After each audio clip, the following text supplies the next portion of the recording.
எல்லாருக்கும் hi, welcome to அபியின் உலகம். இன்றைக்கி நம்ம சேனலில் ஒரு நான்வெஜ் ரெசிபி தான் பார்க்க போகிறோம்.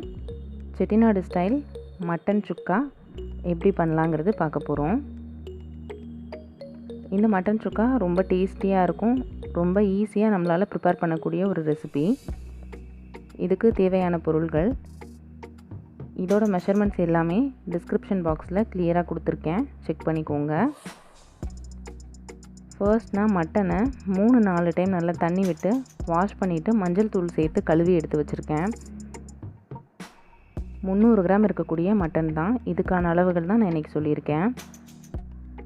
1 டேபிள் ஸ்பூன் இஞ்சி பூண்டு பேஸ்ட்டு, 2 டேபிள் ஸ்பூன் குழம்பு மிளகாய் தூள். இந்த குழம்பு மிளகாய் தூள் ரெசிபியோட லிங்க்கு டிஸ்கிரிப்ஷனில் கொடுக்குறேன், செக் பண்ணிக்கோங்க.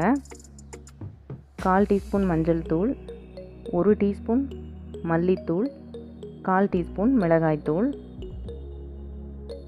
மட்டனுக்கு தேவையான கல்லுப்பு. இப்போ ஒரு குக்கரில் நம்ம எடுத்து வச்சுருக்க மட்டனை சேர்த்துட்டு இந்த மட்டனுக்கு தேவையான உப்பு அதையும் சேர்த்துடலாம். நான் இப்போ சொன்ன பொடி வகைகள் எல்லாத்தையுமே இது கூட ஆட் பண்ணிக்கலாம்.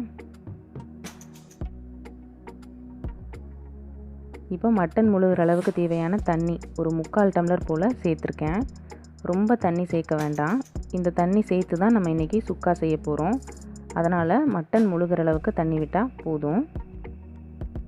இதை நல்லா கலந்து விட்டுட்டு குக்கரோட மூடி போட்டுட்டு 4லேருந்து 5 விசில் வரை இதை நல்லா வேக வச்சுட்டு எடுத்துக்க போகிறோம்.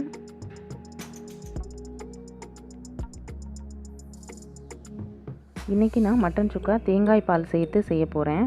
அதுக்கு தேங்காய் பாலுக்காக ஒரு சின்ன சில்லு தேங்காய் சேர்த்து கொஞ்சமாக தண்ணி விட்டு அரைச்சி பால் எடுத்து வச்சுக்க போகிறேன்.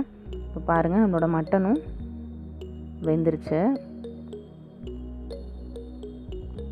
இந்த மட்டன் சுக்காவுக்கு தேவையான மற்ற பொருள் எல்லாமே என்னென்னு பார்த்துடலாம். ஒரு 100 ml போல் இருக்கக்கூடிய தேங்காய் பால் எடுத்து வச்சுருக்கேன். இது வந்து முதல் 2வது ரெண்டுமே இருக்கக்கூடிய தேங்காய் பால் கலந்து எடுத்திருக்கேன். 20 சின்ன வெங்காயம். சின்ன வெங்காயம் இந்த மாதிரி ஸ்லைசஸாக நல்லா கட் பண்ணி எடுத்துக்கோங்க. இந்த சுக்காவுக்கு கண்டிப்பாக சின்ன வெங்காயம் தான் சேர்க்கணும். ஒரு 8லேருந்து 10 பல் போல் பூண்டு, 3 வரமிளகாய், 10 முந்திரி பருப்பு, 1 கொத்து கருவேப்பிலை. தாளிப்புக்கு ஒரு சின்ன துண்டு பட்டை, 1/2 டீஸ்பூன் சோம்பு, 2 கிராம்பு, ஒரே ஒரு ஏலக்காய், ஒரு 10-12 மிளகு, 1/2 டீஸ்பூன் சீரகம். இந்த மட்டன் சுக்காவுக்கு நம்ம மசாலா எதுவுமே அரைச்சி சேர்க்க போகிறது கிடையாது. இவ்வளோ தான் இதுக்கு தேவையான பொருள்கள். சுக்கா தாளிக்கிறதுக்கு ஸ்டார்ட் பண்ணிடலாம். இந்த மாதிரி அடி கனமாக இருக்கக்கூடிய நல்ல திக்கான இரும்பு கடாய் எடுத்துக்கோங்க. அதில் 4 டேபிள் ஸ்பூன் நல்லெண்ணெய் விட்டுருக்கேன். எண்ணெய் சூடானதுக்கப்புறமா தாளிக்க உள்ள பொருள் எல்லாமே சேர்த்துருக்கேன். அடுத்ததாக முந்திரி, நம்ம எடுத்து வச்சுருந்த வரமிளகாய், அது 3யுமே இந்த மாதிரி சின்ன சின்ன பீசஸாக கிள்ளிட்டு சேர்த்துருக்கேன். முந்திரி நல்லா செவந்து வரட்டும். இந்த சுக்காவுக்கு நம்ம மிளகாய்த்தூள், வரமிளகாய், அது போக குழம்பு மிளகாய்த்தூள்லையும் மிளகாய் சேர்த்து அரைச்சிருக்கிறோம். ஸோ வந்து எல்லாமே சேர்த்து நல்லா காரமாக இருக்கும். அடுத்ததாக பூண்டு, வெங்காயம், கருவேப்பிலை 3யுமே சேர்த்துடலாம். இது நல்லா மீடியம் ஃப்ளேமில் வச்சு வதக்கிக்கோங்க. இந்த சின்ன வெங்காயம் எந்த அளவு நல்லா அந்த நல்லெண்ணெயில் வதங்கி வருதோ அந்த அளவு நமக்கு சுக்காவுக்கு நல்ல டேஸ்ட் கிடைக்கும். நம்ம சேனலில் ஆல்ரெடி ஃப்ரெஷ்ஷாக மசாலா வறுத்துட்டு அரைச்சி செய்யக்கூடிய மட்டன் சுக்கா ரெசிபி போட்டிருக்கேன். அதோட லிங்க் ஐகார்ட்லேயும் டிஸ்கிரிப்ஷன்லேயும் கொடுக்குறேன். பாருங்கள், வெங்காயம் நமக்கு நல்லா வதங்கியாச்சு. இப்போ வேக வச்சுருக்க மட்டனை அந்த தண்ணியோடு அப்படியே சேர்த்துக்கலாம். இந்த மட்டன் வெந்த தண்ணியில் இது நல்லா சுருள வதங்கி வரணும். அதுதான் நம்ம மட்டன் சுக்காவுக்கு டேஸ்ட்டே. இந்த மட்டன் ஆட் பண்ணதுக்கப்புறமா ஒரு 10 நிமிஷம் நல்லா சுருள அந்த தண்ணி எல்லாம் வத்துற அளவுக்கு இது வெந்து வரணும். அதுக்கப்புறமா தேங்காய் பால் சேர்த்துட்டு இன்னும் ஒரு 10 நிமிஷம் வேகணும். இந்த மட்டன் சுக்காவில் பெருசாக நமக்கு வேலைங்கிறது எதுவும் இருக்காது. குக்கரில் ஜஸ்ட் வேக வச்சுட்டு அப்படியே தாளிச்சிட்டு சேர்த்துட்டோன்னா போதும். அடுப்பை சிம்மில் வச்சுட்டோன்னா அது பாடு வதங்கிட்டுருக்கும். ஸோ வந்து வேலை ரொம்ப கம்மி, மசாலாலாம் அரைக்க வேண்டியது கிடையாது. ஆனால் டேஸ்ட்டு ரொம்ப சூப்பராக இருக்கும்.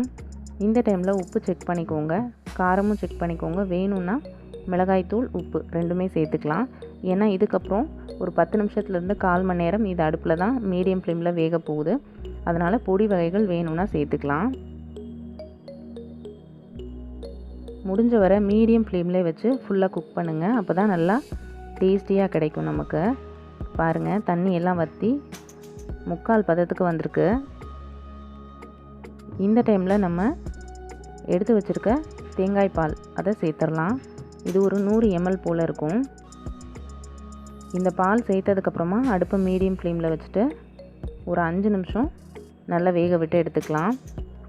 நம்ம கம்ப்ளீட்டான ஒரு நான்வெஜ் மெனு ப்ரிப்பேர் பண்ணுறோன்னா அந்த மாதிரி டயத்தில் இந்த மாதிரி ப்ரிப்பரேஷன் கம்மியாக இருக்கக்கூடிய ரெசிபிஸ் எடுத்து செஞ்சால் சட்டுன்னு சீக்கிரத்தில் பண்ணிடலாம். இதில் நமக்கு வேலை ரொம்ப கம்மி. குக்கரில் வேக வச்சுட்டு தாளித்து விடுறது மாத்திரம்தான் நம்மளோட வேலை. பாருங்கள், அடுப்பை சிம்மில் வச்சு இதை நல்லா குக் பண்ணி எடுத்துக்கலாம். உங்களுக்கு வேணும்னா நீங்கள் தேங்காய் பால் சேர்த்துக்கலாம். மட்டனே நமக்கு கொலஸ்ட்ரால் அதிகமாக இருக்கக்கூடிய ஒரு ஃபுட்டு தான். அது கூட தேங்காய் பால் சேர்த்தா இன்னமும் நமக்கு கொலஸ்ட்ரால் அதிகமாகும். அதனால் ப்ரெஷர் இருக்கக்கூடியவங்கலாம் இந்த மாதிரி தேங்காய் பால் சேர்த்து எடுத்துக்கிறத அவாய்ட் பண்ணிவிட்டு இதுக்கு முன்னாடி ஸ்டேஜில் நம்ம மட்டன் வேக வச்ச தண்ணி சேர்த்தோம் இல்லையா, அந்த தண்ணியோடு நல்லா சுருளை வதக்கி எடுத்துக்கலாம். அந்த மட்டன் சுக்கா கூட நல்ல டேஸ்டியாக இருக்கும். இப்போ பாருங்கள், தேங்காய் பால் நான் சேர்த்து ஒரு 10 நிமிஷம் ஆகுது. நல்லா சுருண்டு அந்த எண்ணெயெல்லாம் பிரிஞ்சு வந்திருக்கு. அவ்வளோதான், நமக்கு நல்லா காரசாரமாக அந்த தேங்காய் பாலோட க்ரீமியான டெக்ஸ்சரில் சூப்பரான மட்டன் சுக்கா ரெடி ஆயிடுச்சு. உங்களுக்கு சப்பாத்திக்கு தொட்டுக்கிற மாதிரி செமி கிரேவியாக வேணும்னா நம்ம தேங்காய் பால் சேர்த்ததுக்கப்புறமா ஒரு 5 நிமிஷம் கொதிக்க வச்சுட்டு ஆஃப் பண்ணிக்கோங்க. அது கூட செமி கிரேவி ரொம்ப டேஸ்டியாக இருக்கும்.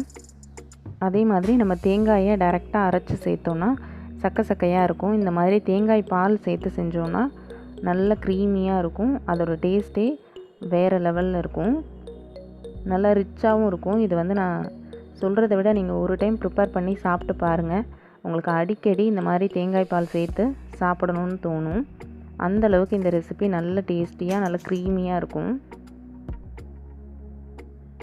பாருங்கள், அந்த தேங்காய் பாலோட அந்த க்ரீமினஸ் ப்ளஸ் நம்ம விட்ட எண்ணெய் எல்லாமே நல்லா பிரிஞ்சு சூப்பராக மட்டன் சுக்கா ரெடியாக இருக்குது.